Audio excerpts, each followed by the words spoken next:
بسم الله الرحمن الرحيم. النهارده هنحلل مباراة الزمالك والبنك الأهلي. الزمالك النهارده فلت من هزيمة محققة من البنك الأهلي، رغم إن الزمالك غالب 3-0، بس الأداء في الشوط الأول كان سيء جدا.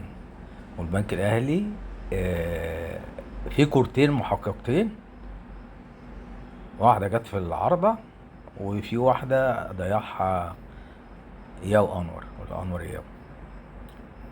الشوط التاني الأداء الزمالك اتحسن شوية، ورغم كده برضو البنك الاهلي ضيع 3-4 تجوان والجون فاضي من احمد مدبولي ومن ياو انور، وواحده تانية برضو احمد ياسر ريان انفراد بالمهدي سليمان، لكن المهدي سليمان نجح في انقاذها.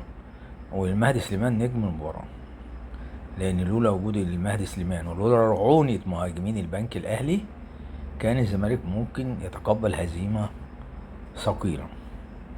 ولكن الألطاف شاءت، يعني ربنا لطف بالزمالك. بس الزمالك الفرقة مش في مستواه خالص، وفي مشاكل كتير في الناحية الدفاعية، خصوصا من عند عمر جابر اللي الشوط التاني لعبوا عليه جامد جدا، وبقت هجمات كلها من ناحيته، وبنتايج برضو اتلعب عليه لان مفيش حد بيسانده. كابتن معتمد جمال انت جربت احمد شريف الماتش اللي فات، نزل برضو المرة دي الميس باص اللي بيعمله، اللي الكورة يبقى معاه زمايله وما ما يبصهاش ليهم ويشوطها. بيندفع في قراراته، ما بيعرفش يوقف الكورة أصلا، قراراته كلها غير سليمة. فأنت مصمم عليه برضو ليه؟ معرفش، ما أنت جرب ناس تانية، ما أنت بتلعبش كوبانزا بيقلب الدنيا في الشوط التاني. إنما أحمد شريف كده خد فرصة واتنين وتلاتة. أحمد فتوح كان في أسوأ حالاته، وارتكب خطأ وخد عليه انذار، وارتكب خطأ ساذج مرة أخرى، وكان المفروض ياخد عليه انذار تاني ويطرد. انت لعيب دولي المفروض تبقى عارف بتعمل ايه. انت تايه في الملعب، انا مش عارف انت بتفكر في ايه، مستواك قل ليه كده؟ هل بقى ان انت مش ملتزم؟ ما معرفش، الله اعلم. لكن في الاخر الزمالك نجح ان يفوز بثلاثيه عن طريق شيكوبانزا وحسام اشرف وايشو. وبصراحه الزمالك اتحسن لما نزل حسام اشرف وايشو طبعا، واللي كان عامل خطوره اول ما نزل شيكوبانزا وتوج مجهوده بالهدف اللي جابه. فالزمالك النهارده ما كانش في احسن حال، والكابتن معتمد يعني ما ياخدش النتيجه ديت ان هي مقياس لمستوى الزمالك.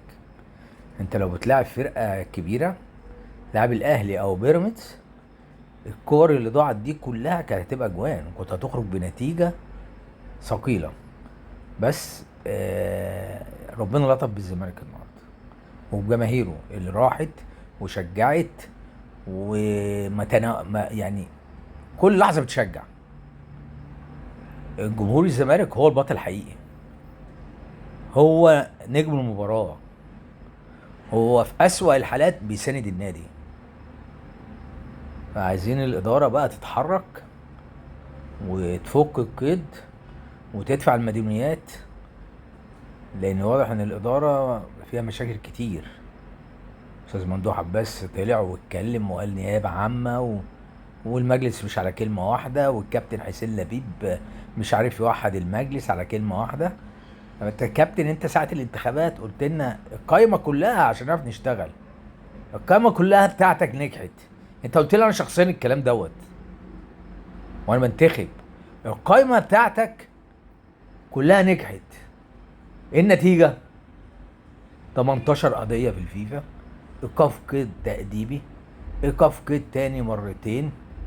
هو في ايه؟ انتوا جايين، المفروض انتوا عارفين الزمالك عنده مشاكل ومشاكل كبيره، فانت المفروض جاي مش اتفاجئت بيها، انت عارف جاي وهتعمل واحد اتنين تلاته.